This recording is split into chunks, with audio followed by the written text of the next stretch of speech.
pont des Corbeaux, chapitre 20. Habile négociation. Hugo, septembre 1944. Juste avant la libération d'Annecy, les services de la CIPO-SD de la ville avaient reflué vers l'Alsace et les Vosges. Lorsque les résistants et les chasseurs alpins du 27e BCRA avaient mené leur raid éclair, à l'aube du 19 août 1944, 700 soldats allemands y séjournaient encore. La libération de la Venise savoyarde, sans combat ou action de violence, signait celle du département, dont tout le nord était déjà aux mains de la résistance. Mais les Allemands y restaient très puissants. Toutefois, une réunion avait été organisée pour négocier la reddition des troupes allemandes et finalement, le colonel Mayer, commandant des forces d'occupation, avait signé l'acte de reddition à 14h à l'hôtel Splendide. Les villes de Haute-Savoie avaient commencé à retrouver leur liberté, grâce aux forces de la résistance le 16 août avec Évian-les-Bains, où 800 soldats allemands avaient capitulé. Saint-Julien-aux-Genevois avait été prise le même jour, nombre d'Allemands fuyant vers la Suisse. Chamonix et Le Fayet avaient été libérés le 17, malgré la forte présence de douaniers allemands, le même jour que Thonon-les-Bains, où de durs combats avaient eu lieu. Cluse n'était tombée que le 18, après 4 jours d'encerclement, le même jour qu'Annemasse. J'avais su que Gustave avait été fait prisonnier. Le commandant allemand et ses troupes s'étaient repliés au Majestic, où de nombreux soldats étaient encore en repos ou en soins. En fin de journée, après de longues négociations menées par les officiers des FFI, le commandant allemand s'était rendu sans effusion de sang. À cette période, j'avais rejoint les services du SD et replié à Vittel, où se trouvait Helmut Knochen, dont je dépendais. Ce dernier avait été convoqué à Berlin au siège du RSAA, dirigé par Kaltenbrunner, qui lui avait annoncé que la guerre dans les bureaux et les salons était terminée pour lui. Il avait même dû rendre son grade de SS-Standartenführer, qui n'avait de valeur qu'à Paris. Il était redevenu panzergrenadier 2e classe dans la Waffen-SS et avait été envoyé sur le front avec la première division SS Leibstandarte Adolf Hitler à Berecan près de Prague. Quant à Auberg, il s'était réfugié à Plainfin dans les Vosges, à une centaine de kilomètres de Vittel. Il y était resté jusqu'à la dissolution de son poste de Hohe SS- und Polizeiführer Frankreich le 29 novembre 1944, date à partir de laquelle il avait été attaché à l'état-major du groupe d'armée Oberrhein, responsable des unités de l'Ordnungspolizei, de la CIPO et du SD. Je me suis rendu à Berlin en même temps que Knochen, ne sachant trop à quelle sauce j'allais être mangé. Mais j'ai eu une heureuse surprise. J'ai été affecté au secrétariat de Schellenberg. Maintenant, je dois faire mes preuves face à ce personnage que je n'aime guère, car bien qu'ayant un regard franc et des manières raffinées, cet homme est en réalité capable de tout. Il n'est pas un national-socialiste délirant, mais un fonctionnaire intelligent, qui nourrit une aversion instinctive contre la brutalité du système. Cet homme cultivé est un tacticien hors pair, un agent provocateur spécialiste des stratagèmes et chantages en tout genre. Il l'avait montré dès ses débuts, notamment en 1937, avec l'affaire Tukhachevski, un complot de hauts dirigeants de l'armée rouge pour prendre le pouvoir, ou encore avec la mise en place du bordel connu sous le nom de Maison Kitty à Berlin et utilisé par le service de renseignement des nazis, le SD, comme centre d'espionnage. Il avait adhéré au NSDAP par ambition politique.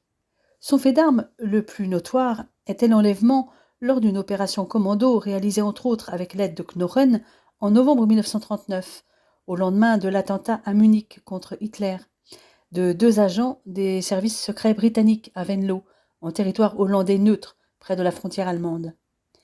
Un attentat déguisé en une conspiration anglo-hollandaise qui avait servi de prétexte en 1940 à envahir les Pays-Bas neutres.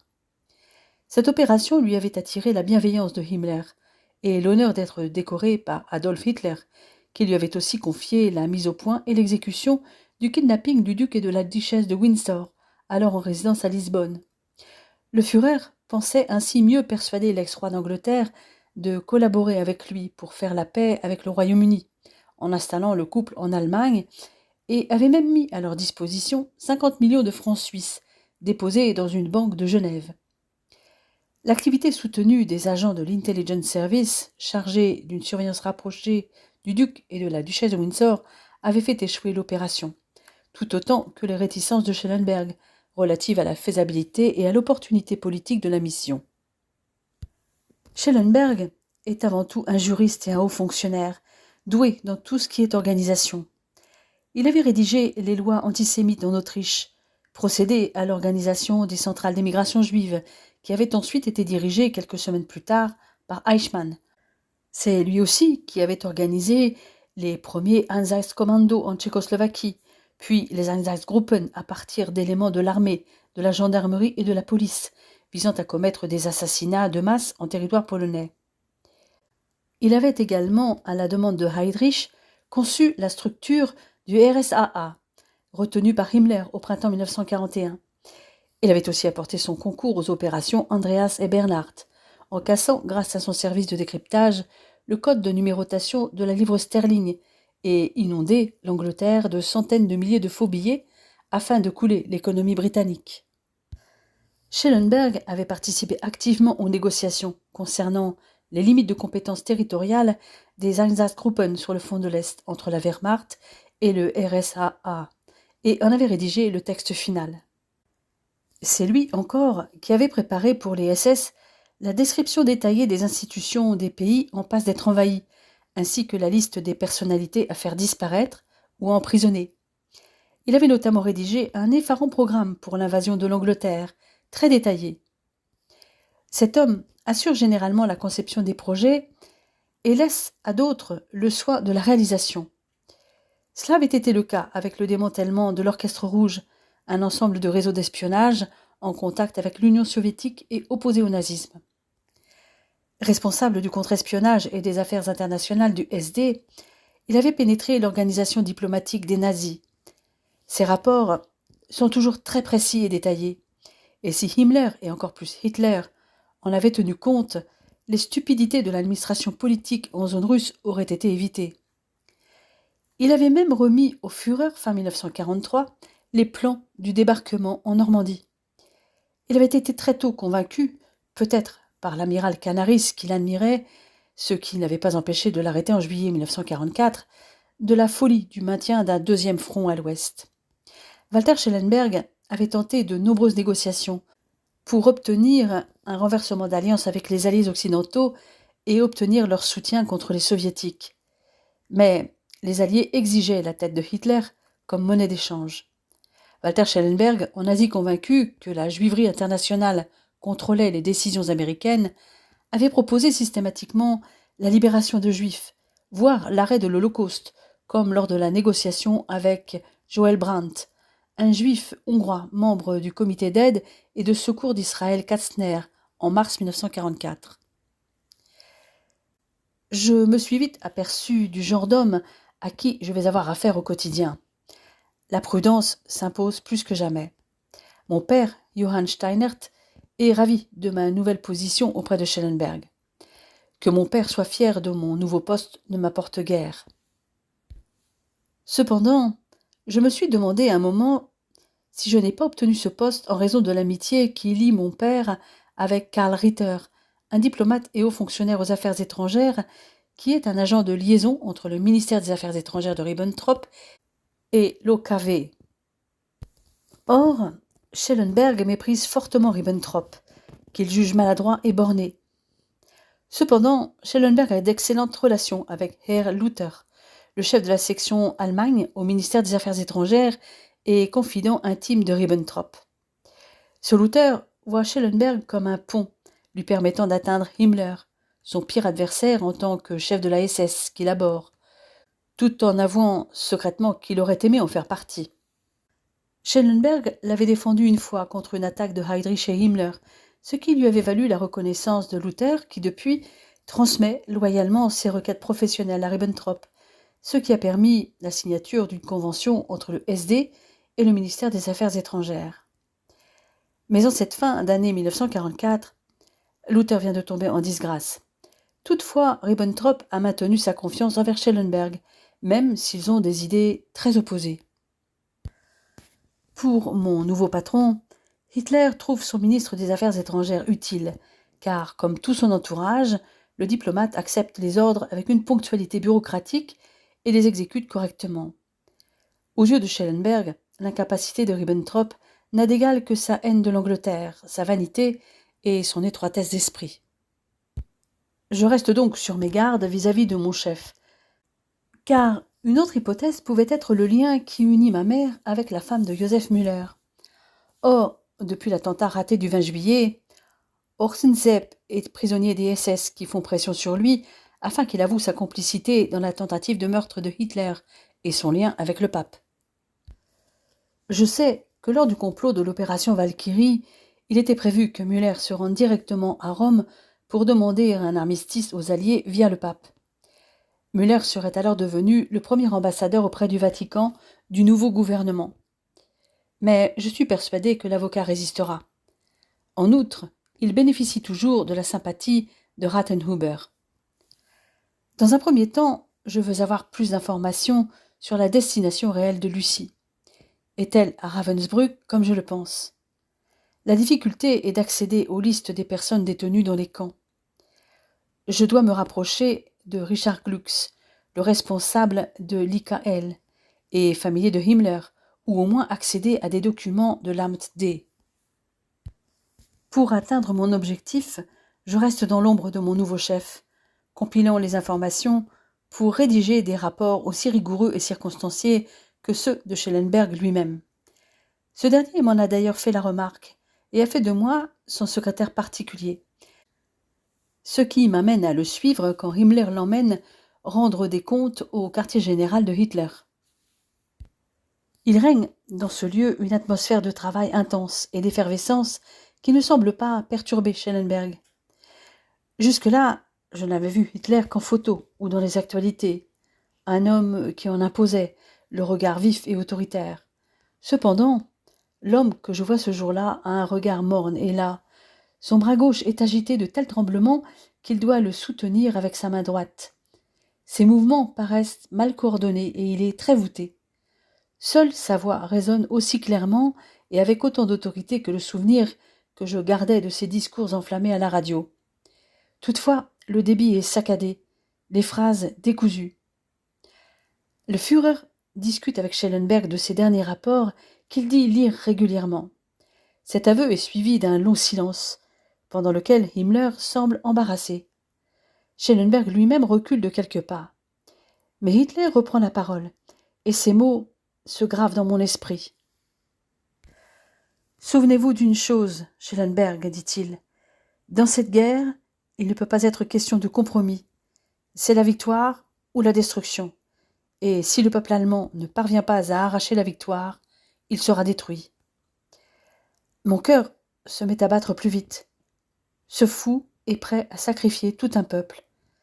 Les derniers mots du dictateur enfoncent le clou, et je ne les oublierai jamais. Oui, car alors il mériterait de périr, puisque les meilleurs d'entre les siens seraient tombés au combat. La fin de l'Allemagne serait une chose horrible, mais le peuple allemand l'aurait bien mérité.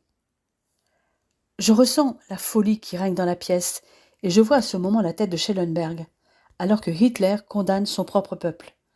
Son esprit vengeur est plus fort que l'amour de son peuple, qu'il a pourtant toujours proclamé haut et fort. La vision de mon chef envers le Führer vient de changer. Hugo, début 1945. Dès lors, Schellenberg avait renforcé ses échanges avec la Suisse notamment. En novembre 1944, après des semaines à tenter de persuader Himmler, il avait organisé à Breslau une entrevue du Reichsführer avec Musi, qui n'avait qu'un seul but, sauver le plus possible de vies humaines parmi les centaines de milliers de déportés dans les camps de concentration. Cet objectif allait dans mon sens, et pour une fois, Himmler, souvent indécis, s'était laissé fléchir par la forte personnalité et les arguments sensés de l'Helvète, joints à la pression de Schellenberg. Il avait cependant mis des réserves. Il n'accepterait une évacuation massive de juifs internés dans les camps qu'en échange de matériel, médicaments et denrées dont le Reich avait le plus grand besoin. Toutefois, Musi avait fait une contre-proposition. un paiement en devises étrangères, versé au compte de la Croix-Rouge internationale. Himmler ne comprenait pas vraiment pourquoi la libération de milliers de Juifs pouvait avoir autant d'importance pour l'Allemagne. Il se préoccupait plus de l'effet que cela produirait sur Hitler et le parti. Le courage lui avait donc manqué pour le pas décisif. En conclusion, il avait été décidé que la Suisse pourrait être reconnue par les États-Unis comme lieu de transit pour les Juifs désireux d'émigrer, et Musi avait promis d'examiner la question avec certaines organisations juives réfugiées en Suisse. Dans ce laps de temps, j'avais acquis la certitude que Lucie était bien à Ravensbrück. Elle était là-bas, en vie, mais pour combien de temps encore? Les négociations avec Musi étaient intéressantes, mais concernaient surtout les Juifs. Moi, je veux sauver la femme de ma vie, une déportée politique. Néanmoins, avoir côtoyé Musi m'avait permis de lui confier un bref courrier, à remettre à un de mes intermédiaires avec le Vatican, résident en Suisse, le père Friedrich Muckermann, un contact qu'Annie Haser, la secrétaire de Müller, m'avait confirmé comme étant encore à Montreux. Celui-ci pourrait faire transmettre le message à l'abbé Payot sur le sort de Lucie. Le 12 janvier 1945, j'accompagne Schellenberg pour une seconde conférence entre Himmler et Musi à Wiesbaden. Cette fois, l'intervention active de Schellenberg aboutit à un accord. Toutes les 2 semaines, un train de première classe amènera environ 1200 juifs en Suisse et les organisations juives sollicitées par Musi soutiendront activement une solution du problème juif conforme aux suggestions de Himmler. Les fonds, au lieu d'être versés directement à la Croix-Rouge internationale, seront déposés entre les mains de Musi à titre de fidéicommis. Le premier transport a lieu au début de février, sans difficulté, et Musi accuse réception des 5 millions de francs suisses versés en qualité de fidéicommis. Malheureusement, un message déchiffré ayant trait à ces accords a été communiqué à Hitler, message prétendant que Himmler, par l'entremise de Schellenberg, a négocié avec Musi pour qu'un asile soit donné en Suisse à 250 chefs nazis. Cette stupidité a été propagée par Kaltenbrunner. En conséquence, Hitler donne 2 ordres impératifs. Tout Allemand qui aiderait un prisonnier juif, anglais ou américain à s'évader serait aussitôt exécuté et toute tentative de ce genre devait lui être signalée.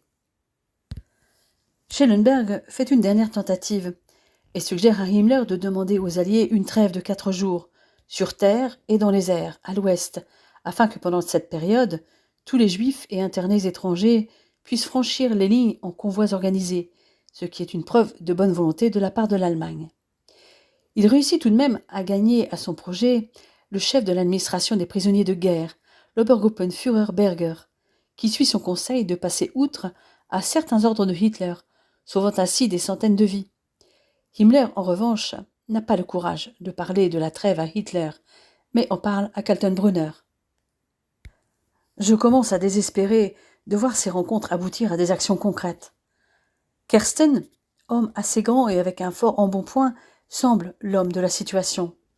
Il compte à Stockholm des alliés de poids, pouvant lui fournir un refuge sûr, lui fournir des visas rapidement, un logement et le permis d'exercer la médecine.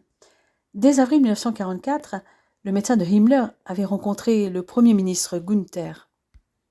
Le praticien est devenu apatride depuis que la Russie soviétique a absorbé son Estonie natale, que la Finlande, son pays d'adoption, est coincée entre la Russie et l'Allemagne, qui est la patrie de ses parents, et que les Pays-Bas, son pays d'élection, sont occupés depuis 1940 par les troupes hitlériennes, tout comme la France, à laquelle il doit son prénom.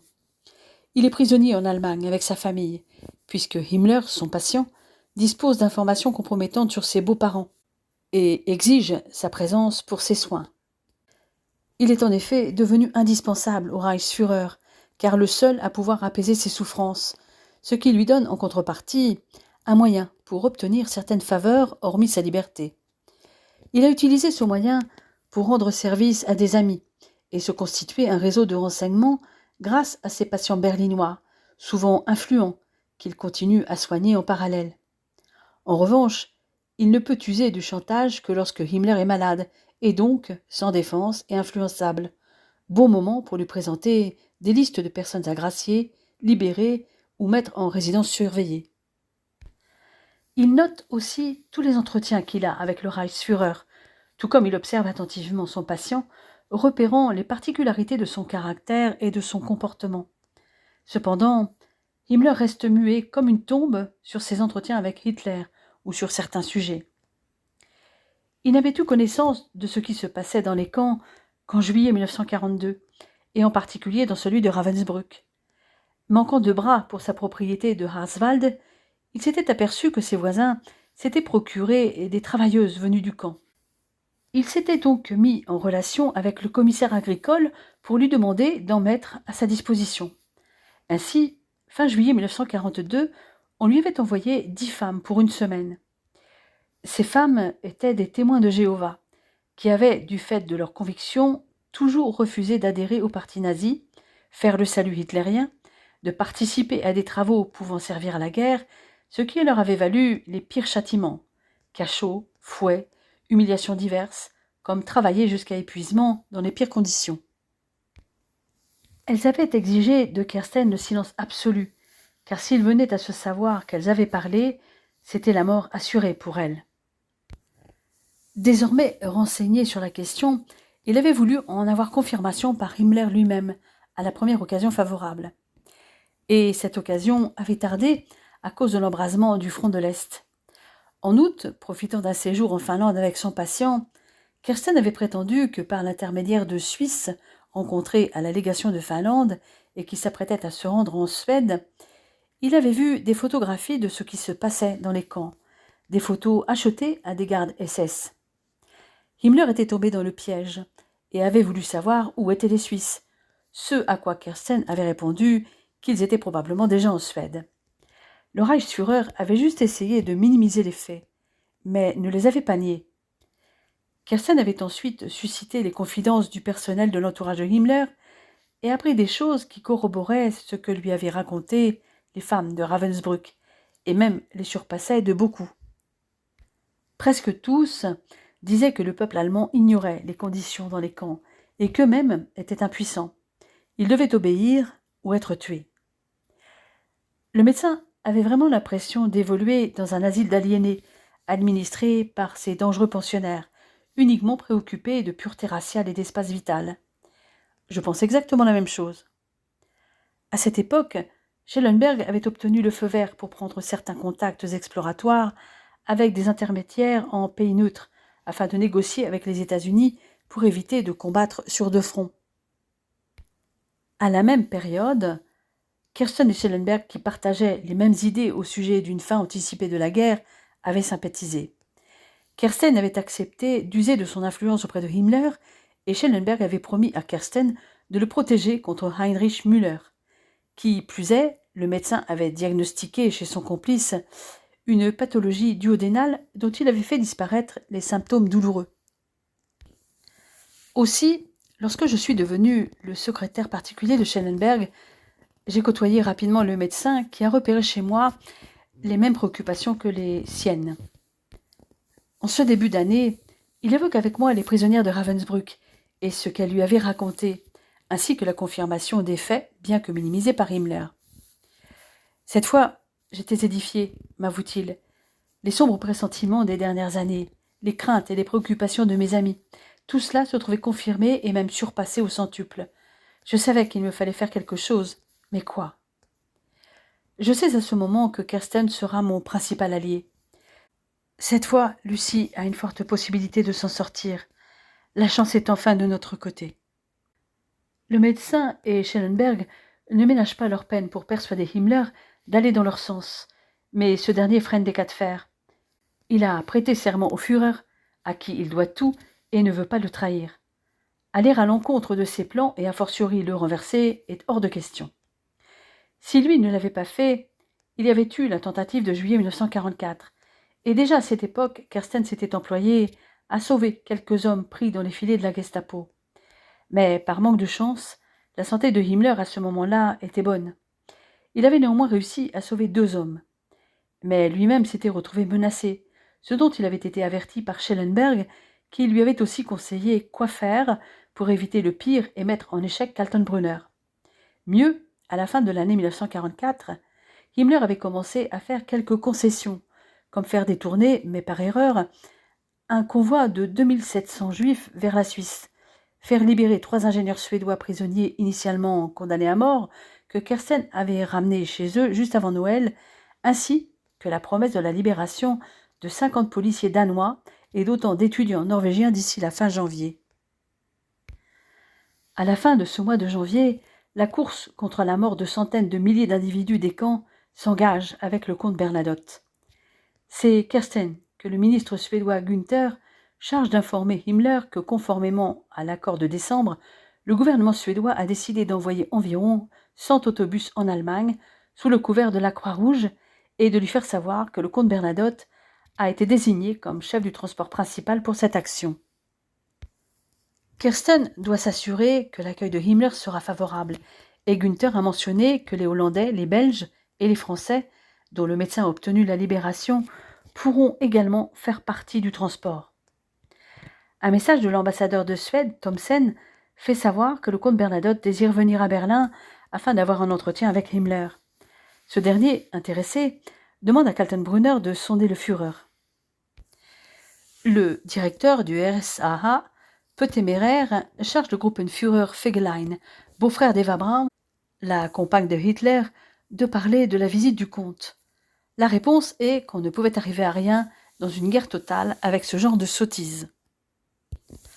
Finalement, le comte Bernadotte, arrivé à l'ambassade de Suède à Berlin le 16 février, téléphone à Schellenberg qui le reçoit avec Kaltenbrunner et voit ensuite Ribbentrop. J'assiste à ces entretiens et je perçois que le courant passe entre mon chef et le comte Bernadotte. C'est médusé que je suis témoin de la manœuvre habile de Schellenberg pour amadouer Kaltenbrunner, malgré l'antagonisme personnel que celui-ci éprouve à son égard. Il le caresse dans le sens du poil, en qualifiant ses réponses au comte comme conformes aux meilleures traditions de la vieille diplomatie autrichienne, et en annonçant qu'il va insinuer à Himmler de le nommer, lui, aux affaires étrangères à la place de Ribbentrop. Le stupide Kaltenbrunner mord à l'hameçon. Il n'y a pas à dire, le chef est un sacré manipulateur, pensais-je.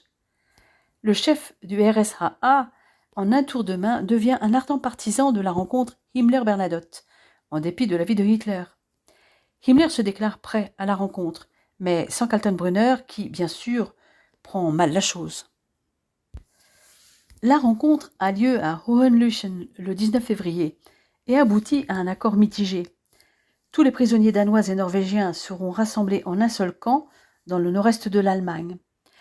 Le nombre des prisonniers n'atteindra certainement pas les 13 000 proposés par Bernadotte, mais Himmler accepte que les personnes âgées, les malades et les mères norvégiennes prisonnières rentrent dans leur pays après avoir été rassemblées dans un camp. Il ne s'oppose pas non plus à ce que le personnel suédois de la Croix-Rouge ait accès au camp, mais la Croix-Rouge suédoise devra amener ses propres moyens de transport et tout son carburant.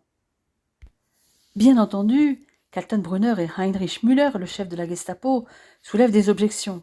Route d'Allemagne encombrée, réaction de la population en voyant passer des camions de la Croix-Rouge chargés de prisonniers, etc.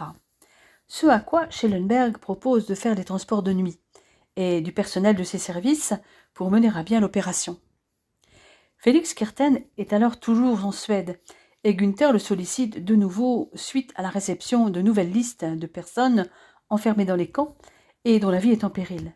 Juifs danois et norvégiens, conjoints suédois de prisonniers politiques, juifs titulaires de passeports sud-américains, résistantes françaises, dont le général de Gaulle souhaite la libération, etc. En outre, le ministre suédois a eu connaissance de rapports émanant de Norvège indiquant que les quelques 400 000 soldats allemands occupant le pays ont ordre de se battre jusqu'au dernier contre les Alliés, auquel cas les combats ne manqueraient pas de s'étendre en territoire suédois. Par ailleurs, le gouvernement suédois a reçu des informations fiables, selon lesquelles Hitler a donné l'ordre de faire sauter tous les camps de concentration et leurs centaines de milliers de prisonniers dès que les Alliés en approcheraient à moins de 8 kilomètres et que, selon certaines sources, les explosifs sont déjà en place. Günther prit donc instamment Kersten de tenter une ultime démarche auprès de Himmler. Quand je reçois l'appel de Kersten au sujet de la destruction programmée des camps, je suis angoissé au plus haut point.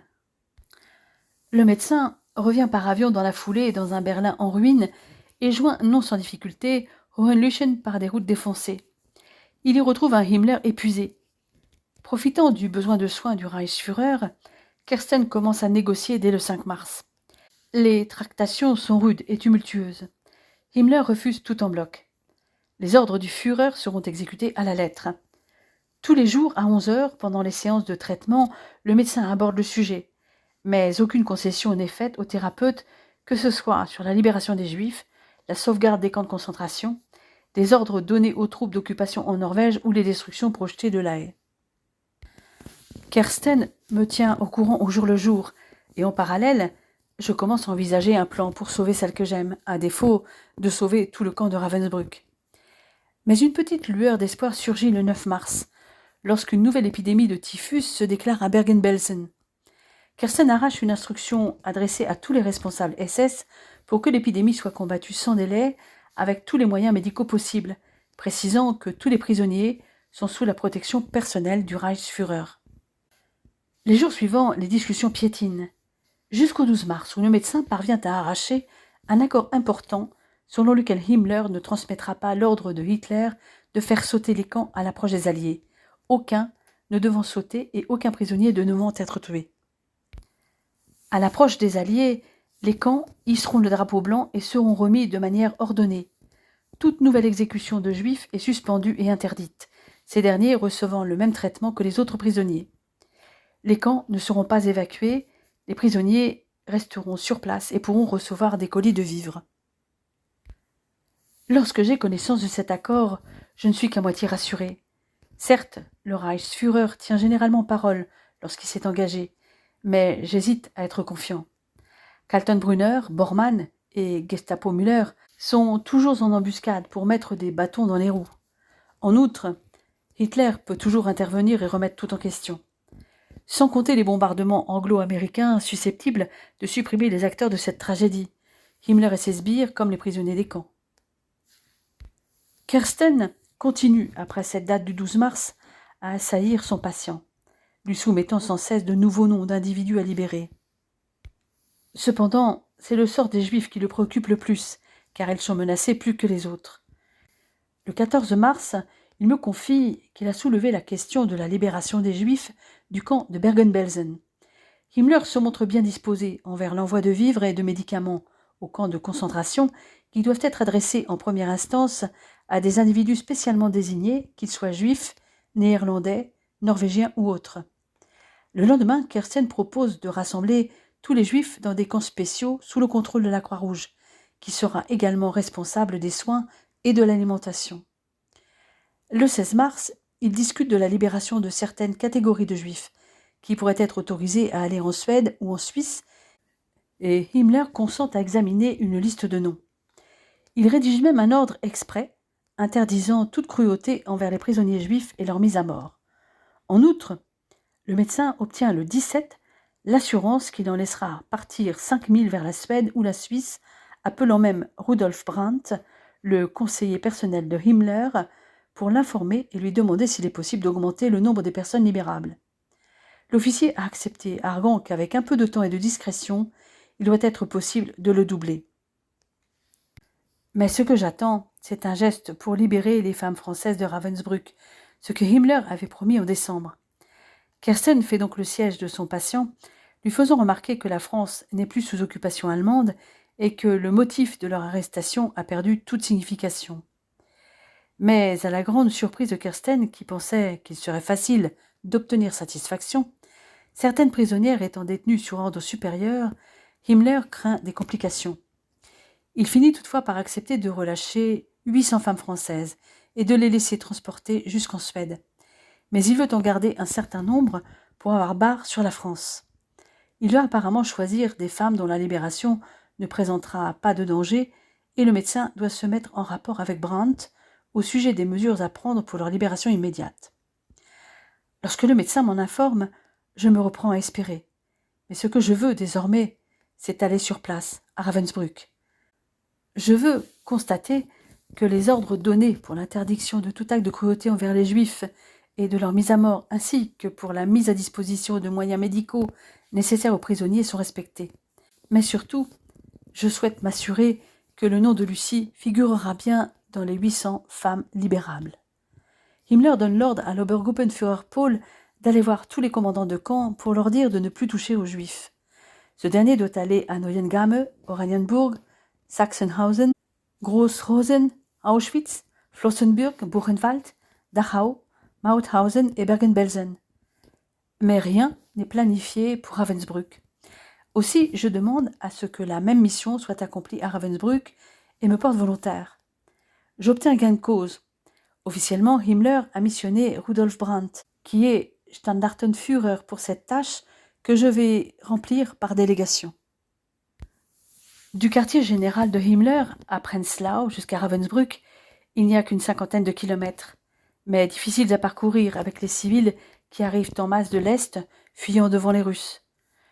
Je m'y rends dès que je reçois mon ordre de mission le 20 mars, accompagné d'un jeune Unterscharführer. Sans ce sésame, je n'aurais pu accéder au camp, sinon il y a bien longtemps que je m'y serais précipité. Il a fallu ces circonstances exceptionnelles pour que je l'obtienne, car bien qu'appartenant au SAA, je ne peux me prévaloir de mon poste de l'Amt 6 pour l'inspection d'un camp qui relève de l'IKL dépendant de l'Amt 4.